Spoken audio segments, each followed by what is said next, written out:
Olha, depois de ouvir tanta coisa boa aqui hoje, essas músicas maravilhosas que nos tocaram, né? As músicas do Márcio, é fora do sério. Aí nós vamos entender um pouquinho mais o que falar do Ato dos Apóstolos nos compromete.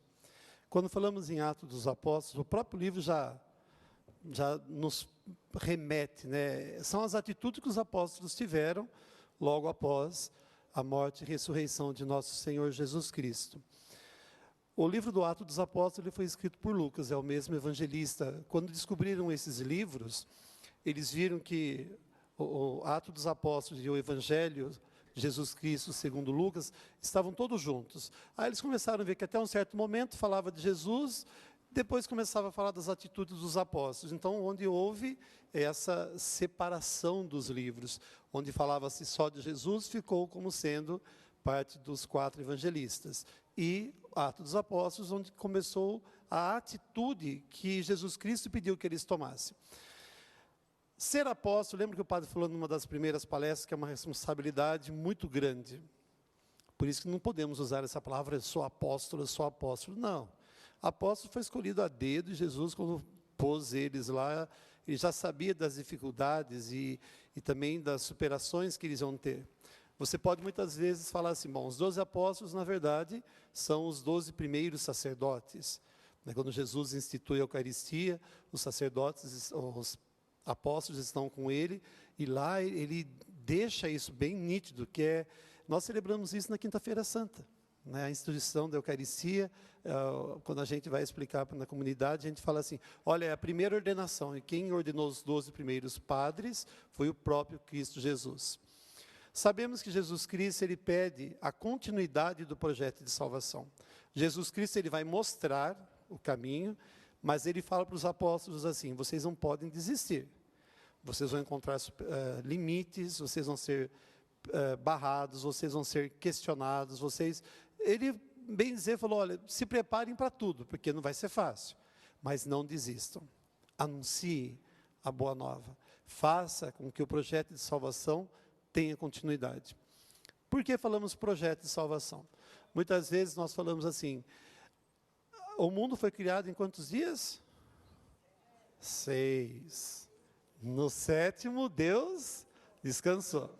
Qual é o dia que nós estamos da criação hoje? Nossa, padre, mas já passou 2015 anos. Primeiro?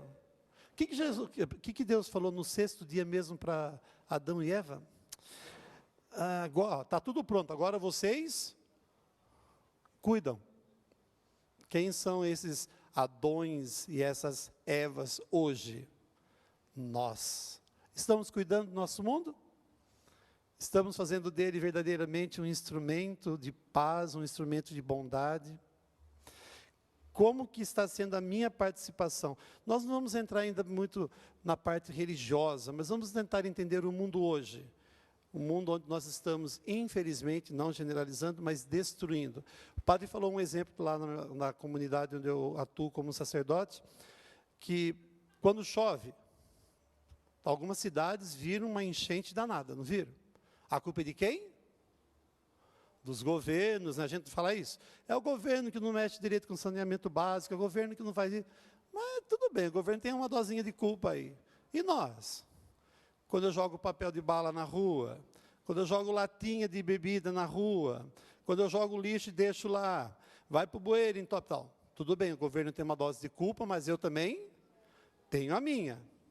Se eu não me policiar, se eu não me controlar, em vez de eu ajudar, eu vou estar destruindo. Então, aí a gente está falando materialmente falando. Hoje o mundo ele está perdendo muito, porque nós, com o progresso, em vez de usarmos o progresso ao nosso favor, muitas vezes usamos ele contra a nossa caminhada. E os Atos dos Apóstolos vai começar a mostrar para a gente essas atitudes. Quem é o sucessor de Cristo? Pedro. Pedro é o escolhido por Jesus para ser o sucessor dele. Aí você pode falar assim, mas padre, entre os 12, nós tivemos lá 3 apóstolos que ficaram meio duvidosos, né? Pedro nega Jesus, Tomé duvida e Judas entrega. Aí entra um 14º, que na verdade ele entra no lugar de Judas, que é Matias. porque tem que manter o número 12. O número 12 na Bíblia significa partilha. E essa partilha, como o padre disse, tem que acontecer a todo instante. Na sua casa, aí, você que está nos vendo, essa partilha tem que acontecer diariamente. A partilha da palavra, a partilha do amor, a partilha da caridade. Quando nós falamos, qual é o primeiro livro que eu tenho que ler na Bíblia? Se eu quiser entender a palavra de Deus, nós sempre indicamos que o primeiro livro a você ler é o Atos dos Apóstolos. Quando você lê minuciosamente o livro do Atos dos Apóstolos, você pode ver o que você lê depois, tanto do Antigo quanto do Novo Testamento, você vai ter uma compreensão muito mais fácil. Porque o Atos dos Apóstolos, eles nos remete ao Antigo Testamento em algumas situações, como também já nos leva a algo que vai acontecer no Novo Testamento. Pedro é o escolhido, a quem é dado as chaves do reino do céu. E Pedro tem um título que nós falamos, que ele é o primeiro Papa. Já ouviram isso? Pedro é o primeiro Papa. Hoje, o Papa Francisco, ele é sucessor de quem? De Jesus ou de Pedro? De Pedro, não de Jesus Cristo. O Papa Francisco é persona in Christi entre nós, mas ele sucede aquele que Jesus deixou. Pedro, você vai ser o responsável. Então hoje, lá na sua comunidade, você está imitando os apóstolos? Você está fazendo aquele papel, vamos evangelizar? Vamos, então vamos lá. Vamos sentar, o que eu posso fazer? O que eu posso ajudar? O que eu posso transformar? Se eu sou uma pessoa que falo que sou hoje uma pessoa que imita, ou que tenta pelo menos imitar os apóstolos, e não faço o mínimo possível, que é de poder levar a boa nova a todos os povos, eu falho. Eu é que estou falhando como apóstolo hoje. Não no sentido próprio da palavra, mas eu falho na atitude de um sacerdote, eu falho na atitude de um bom marido, eu falho na atitude de uma boa esposa, falho na atitude como filho. Eu tenho que vivenciar esse amor que Cristo me confiou, no sentido de testemunhar. Agora, não adianta nada eu falar uma coisa e viver outra. E nós temos esse desafio constantemente. Vocês mesmos já devem ter visto pessoas que fazem assim, aquela pessoa fala isso, mas ela mesma não vive. Os apóstolos, quando eles estavam começando a vida pública deles, no sentido após Cristo Jesus, eles sofreram muitas perseguições. Mas também teve muita gente que remeteu a eles a lembrança de Cristo Jesus. Logo que Jesus morre e ressuscita, e Pedro, quando ele vai fazer as suas celebrações, as pessoas queriam que pelo menos a sombra de Pedro passasse sobre eles para que eles se sentissem curados. Já aconteceu isso. As pessoas não queriam pelo menos tocar na orla, na barra da túnica de Jesus, para se sentirem salvos, curados. Hoje, nós não temos mais a orla, o tocar na roupa do sacerdote, isso aí não existe. Mas eu tenho a minha fé. O que me cura é a minha fé. O que me salva é a minha fé. E todos os apóstolos, quando eles começaram a ir aos povoados anunciar a boa nova, falar o que era que Jesus queria, essa continuidade do projeto de salvação, ela é muito simples para nós hoje. Nós temos algumas normas. Infelizmente, a gente ouve por aí falar assim, a Igreja Católica pode fazer tudo. Já ouviram isso? É verdade isso? A gente pode fazer tudo? Claro que não. Nós temos normas também para serem seguidas, temos regras dentro da nossa comunidade. Vamos só imaginar os 10 mandamentos, que é o base do base para nós. Vamos fazer um feedback rapidão? Quem aqui já pecou os 10? O padre sempre pergunta isso na comunidade. Eu tenho quase certeza que todos nós aqui já pecamos os 10. Padre, mas eu nunca matei. Será mesmo? Será que você nunca falou mal do teu irmão? Será que você nunca fez uma fofoca indevida? Indevida não, desculpa, não existe fofoca devida, né? Será que eu nunca fiz semeei lá no meio do trigo um pedacinho de joio? Matou. Você tirou a liberdade do teu irmão. Você tirou a dignidade dele poder se expressar como filho, filha de Deus. É o 5º mandamento. O 4º mandamento, honrar pai e mãe. Bom, eu honro a Deus, eu honro Maria, mas não está falando só de Deus lá, não, de cima, que a gente sempre fala para as crianças. E não também só seu pai e sua mãe, honrar aquela pessoa do lado. Quantas e quantas vezes você fala assim, queria que a minha mãe fosse igual a mãe do meu colega. Que a mãe dele sim é gente boa. Tá bom. Passa uma semana lá para você ver, ela te devolve em 2 tapas. Né? Porque a mãe te conhece, a mãe é o apóstolo em casa, ela está te mostrando como fazer. Então, hoje, esses desafios dentro da igreja, nós temos que saber lidar com muito carinho, mas com muito amor, com muita simplicidade. Eu falo que quando você olha para Jesus e se sente verdadeiramente um apóstolo, é porque você está fazendo o que Ele pede. Não se preocupe se você está fazendo melhor que todos, mas se preocupe em fazer melhor aquilo que você se propôs a fazer. Nós não precisamos ser 10. 10 somente Deus, né? A gente fala assim, né? Somente Jesus. Mas que tal a gente se esforçar para chegar num 9,9? Ô, padre, é difícil, claro que é difícil. Mas não é impossível. Então, a partir do momento que eu me proponho, eu vou vestir essa camisa, eu vou fazer o que os apóstolos pediram. Quando eles saíram para evangelizar, eu não estou falando que hoje você tem que pôr a Bíblia debaixo do braço e ler a palavra de Deus para o teu irmão. Se um irmão seu está passando fome, ele não está precisando ouvir a palavra de Deus, a leitura. Ele está precisando de um prato de comida. Que tal você falar de Deus para ele, dando a ele um pouquinho de comida? Depois que ele estiver alimentado, aí sim, se você quiser ler uma palavra para ele, se você quiser convidar ele para ir a uma santa missa, num círculo bíblico, numa oração do terço, mas faça primeiro aquilo que ele está precisando, o que aquele meu irmão está precisando. Os apóstolos faziam isso. Os apóstolos eles começaram a acreditar. Todos nós, durante a nossa vida, temos que salvar quantas pessoas? Quantas? 2. Poxa, padre, então está fácil. Mas quem são essas 2, padre? Bom, a primeira sou eu. Não vocês, eu. Cada um a si. E a segunda, salvar um irmão. Se todos nós fizermos isso, todos vão ser salvos. Não é verdade? Se eu salvar a mim e mais um irmão, pronto. Evangelizei, anunciei, pus em prática a vontade do Pai. As dificuldades, as limitações, nós vamos ter sempre. Mas elas vão fazer com que a gente cresça, com que a gente amadureça na oração, que a gente amadureça como cristão. Os Atos dos Apóstolos em oração diária, eu tenho que rezar todo dia, a gente já falou sobre isso. O cristão, o católico que não reza todo dia, não é um bom cristão. Lembra que o padre falou? Não precisa pegar o terço, claro, se você conseguir fazer isso todo dia, muito melhor. Mas se não conseguir, fala um oi para Jesus, fala um bom dia para Ele. Eu me lembro quando eu ia trabalhar, às vezes eu ia de bicicleta trabalhar, quando era metalúrgico, eu olhava para o sol, falava bom dia para o sol, a árvore balançava, eu falava bom dia para... Quem me via me achava um retardado. Né? Mas era o meu jeito.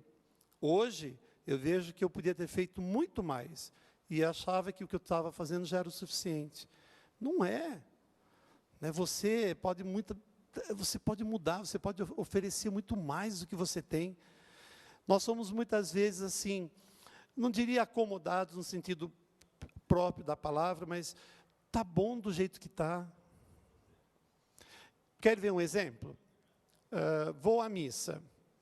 As pessoas que têm o amor pela Santa Missa, chega na igreja, ela vai sentar onde? Lá na frente, né? Pessoa que vai à missa assim, torcendo já está acabando, senta onde? Se possível, fique em pé fora da igreja. Né? Mesmo com lugar dentro da igreja, não, vou ficar lá fora, acaba mais rápido. Não. O que os Atos dos Apóstolos vai mostrar para a gente, os compromissos, quando Lucas ele escreve, Lucas não tem nenhuma... tudo que ele escreve no Ato dos Apóstolos não tem nada a ver com as cartas que Paulo escreve.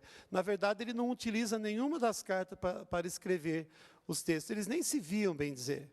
Né? Não sabiam o que escrever um do outro, mas eles puseram juntos as nossas prioridades como cristãos. Então, hoje, quando você fala assim, eu quero ir à Santa Missa para participar, eu sempre falo, quando você vai à missa para participar dela, a missa pode demorar 3 horas.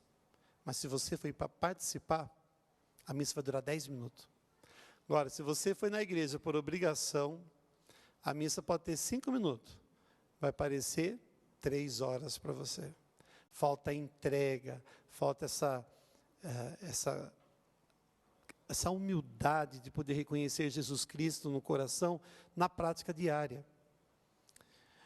Apóstolo, a palavra apóstolo, significa aquele que vai mesmo dar a vida. Se você está disposto a dar a vida, se você está disposto a viver o que Jesus pede, seja aquele que vai ser o primeiro a falar assim: olha, eu tenho minhas obrigações como marido, como esposa, como filhos, mas eu tenho obrigação maior ainda para com Deus. Se eu quero ver o meu marido bem, minha esposa bem, meus filhos bem, eu vou evangelizar. E vou começar em casa. É a nossa primeira catequese, nosso primeiro obstáculo a ser superado. Onde eu, juntamente com a minha família, temos que agradecer a Deus o dom da nossa vida. Agradecer a Deus por tudo aquilo que Ele nos dá. Agradecer a Deus por cada momento lindo na nossa vida. Tem muita gente que lembra de Deus só nos momentos de dores. Ah, estou com um problema, Deus me ajuda, Deus me ajuda. Você lembrou de agradecer a Deus o sol que você está vendo hoje, a chuva, porque nós muitas vezes não nos contentamos com o que temos, né? Se está muito calor, que calor. Se está chovendo muito, não para de chover. Se está frio, ai, cadê o calor? Está calor, cadê o frio? Então Deus deve estar ficando meio doido já com a gente, né? Porque Ele manda uma coisa, a gente quer outra. Será que eu não consigo tirar um proveito maior daquilo que Deus me dá? Será que, seguindo os exemplos dos apóstolos, no sim que cada um demonstrou, eu não consigo mudar um pouquinho a história da minha vida? O tempo para nós, ele é muito relativo. Eu conheço pessoas que dizem que não tem tempo para Deus, mas tem tempo para tanta coisa. Hoje, se você contar as pessoas que trabalham dentro da comunidade, dentro de uma igreja, de cada 10 pessoas, quantas são mulheres? Mais ou menos umas 7. Mais ou menos. Algumas comunidades são até mais, né? Aí os homens vêm participar, aí você vai chamar alguns homens muitas vezes. Ah, padre, não dá para ir porque, olha, eu tenho isso, tenho isso, tenho isso, tenho isso, tenho isso. Não dá para trabalhar, mas eu vou na missa, viu, padre? Aí você vai conversar com uma senhora, uma moça, fazendo: você pode ajudar na missa? Você pode ajudar na comida? Posso, padre. Engraçado que ela trabalha fora, cuida da casa, cuida do filho, faz comida, lava roupa, e tem tempo para Deus. Então está na hora também de eu saber fazer o meu tempo para Deus. Quem vai fazer o tempo sou eu. É eu que vou me monitorar, é eu que vou me policiar. Então hoje, nunca diga não para Deus. Se alguém na comunidade te convidou para algum serviço, se alguém na comunidade, se o padre, um coordenador de pastoral falou assim para você: vem trabalhar com a gente, vai, não diga não. Depois que você estiver trabalhando, claro, se você tiver algumas dificuldades, procure ajuda, procure a sensibilidade de pedir ajuda. Não é humilhante, muito pelo contrário. Aquele que não pede ajuda, esse se torna um ser prepotente. Para vencer na vida, a gente só vai vencer se estiver de mãos dadas com alguém. Uma vez um padre falou, eu não vou lembrar direito o contexto, mas ele falava assim, que todos nós aqui somos anjos. Todos nós. Só que somos anjos de apenas uma asa. E se eu quiser voar, eu tenho que estar abraçado com outro anjo. Então, a partir do momento que eu me unir ao meu irmão, nós dois batemos asas e os dois alcançam. Os dois vencem. Os dois conquistam. Então, se você acha que Deus não te chamou ainda, para um pouquinho e pensa. Se você acha que Jesus ainda não te mostrou o caminho verdadeiro, para um pouquinho e olha para o seu lado. Às vezes a palavra dele está mais perto de você do que você imagina.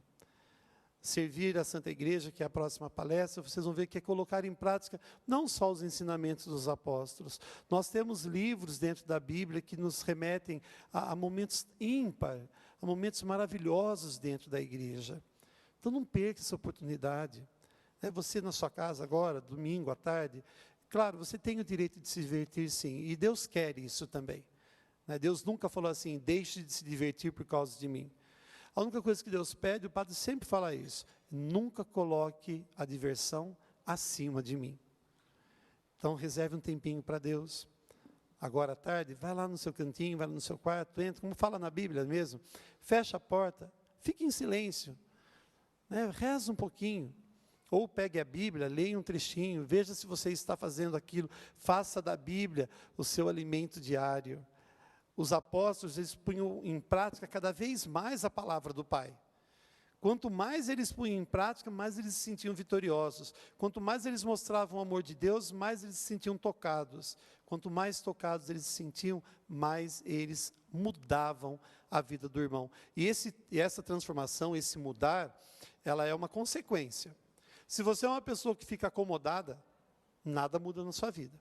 E olha que as mudanças, elas passam na sua frente o tempo todo, o tempo todinho. E você deixa elas escapar. Não pode fazer isso. Qual foi a última vez que você virou para Jesus Cristo e falou assim: Senhor, eu estou aqui, ó. Não sou lá muita coisa, mas o que puder, pode aproveitar em mim. Aí você vai começar a perceber que o que os Atos dos Apóstolos pedem é assim: quanto mais você deixar Deus tomar conta do seu coração, mais você vai transformar a vida do irmão. Um exemplo que o padre sempre usa: se você infelizmente conhece uma pessoa que não tem lá muitas qualidades, segundo o teu conceito, tá?